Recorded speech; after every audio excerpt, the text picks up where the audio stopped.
It's me, Matt Stone, and today I'm going to be unboxing and reviewing the Cheerson CX-10W. Okay, so here's the Cheerson CX-10W. Just arrived in its box, and let's get it out. So it's quite a small compact box. The previous packaging on the older models of CX-10 were flimsy plastic. And here is the CX-10W. It's very similar to the previous CX-10. The noticeable difference is it's much fatter. I have an original CX-10, so you can see they're very similar. It's pretty much the same case design. They've just increased the base to accommodate the camera and the bigger battery pack. The spec on these is about the same in terms of flight time. They both fly for just over 5 minutes. Let's see what else we've got in the box. So we've got user manual, don't need that. Charging cable, same as the one that came with the original CX-10. Not sure what that's for. Have a look at that in a sec. And very important, spare propeller blades. It looks like this is a memory card reader, which is strange because as far as I'm aware, this doesn't have a memory card. I guess it's for if maybe you're an Android user and you need to plug your memory card into the computer. Quite common with a lot of the Chinese items. They just get bundled in as like a free gift. I've got an iPhone, so I won't be using that. So if we take a look, you can see there's the camera on the front here. The camera on the Cheerson CX-10W, it's a 0.3 megapixel camera, so don't expect particularly stunning photography or video from this. It's more there just for give that little extra fun feature. We'll see in a minute how it flies. You can see there's an aerial that comes down from the bottom here, and you've got the charging port and an off switch, so exactly the same as the previous CX-10. So I'm going to take this outside now. Actually, no, I'm going to charge it first. This is one of the major differences between the original Cheerson CX-10 and this one. This one takes 10 minutes maybe to charge. This one apparently takes up to an hour, but I've heard that it's not quite that long, but it's still significantly longer charge time than this one.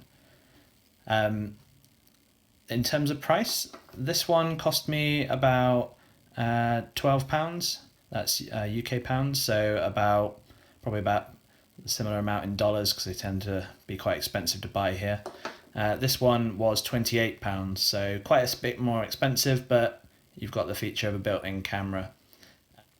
It's worth noting that the remote control that comes with the Cheerson CX-10 does not come with the CX-10W. There's an iPhone or an Android app that you can use to control this one, and I've been told that the remote is compatible with the 10W, but you can use either the iPhone app or the remote. So I might try both because I like the idea of being able to see the video and use this at the same time. I'll show you the video footage flying it around on my driveway, and then I'll show you the actual drone itself flying. So once you've connected to the Wi-Fi that the drone gives out, you launch the drone Wi-Fi app and hit play, and this is where it should then show the video feed.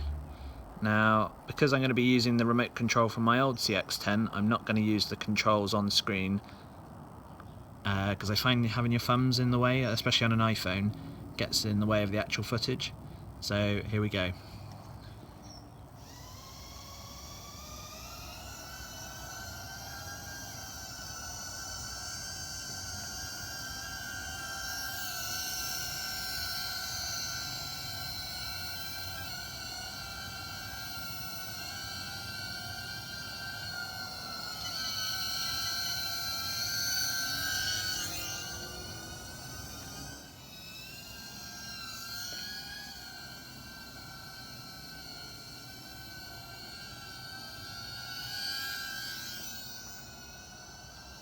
So as you can see, one of the biggest problems with using it for FPV flying is the fact the video every now and again cuts out for just a second or two, but that's long enough for you to take the drone off course. So I found it's great for recording video, but it's certainly not very good for FPV flying.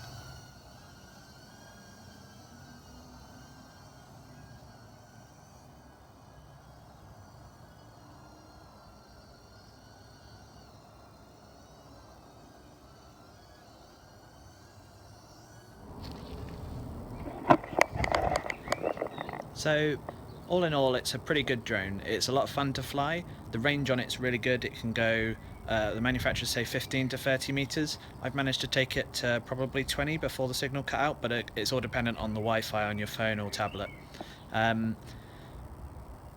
certainly isn't good as an FPV flyer. It's great for recording really small video clips. The quality obviously isn't amazing. You'll see at the end of this clip that I've put in some footage. I use it at work a lot to annoy my colleagues, and I was hoping to be able to fly it around the office without having to actually see where the drone's going, because anybody that's already flown a Cheerson CX-10 will tell you that they're very, very tricky to fly. There's no GPS, there's no fancy navigation systems that keep it level.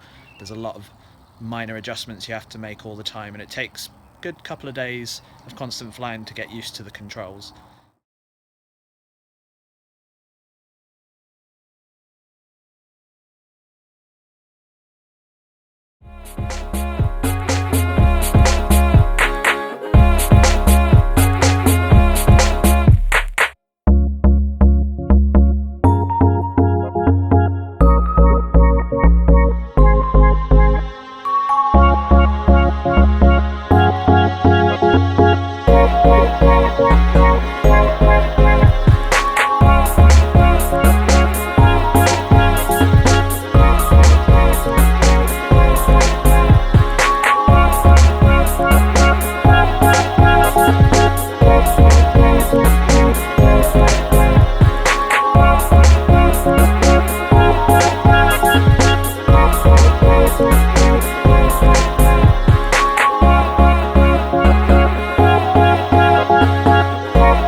Okay, so there we go, that's the Cheerson CX-10. I've really enjoyed flying it. It's a brilliant little drone.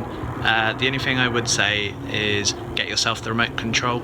You can buy them separately from, the best place I found is www.banggood.com, just to be clear, not a paid endorsement. It's great fun to fly. Probably a good idea to get the original one. The original one is more fun, I'd say, just because it's more manoeuvrable, it flies a bit faster, and the camera's a bit of a gimmick. It's great fun. The quality is not very good, but it makes for little fun video clips. And obviously, as far as I'm aware, it's the smallest FPV quadcopter available, even though it's not great for FPV flying. You can do it, but it takes a lot of skill.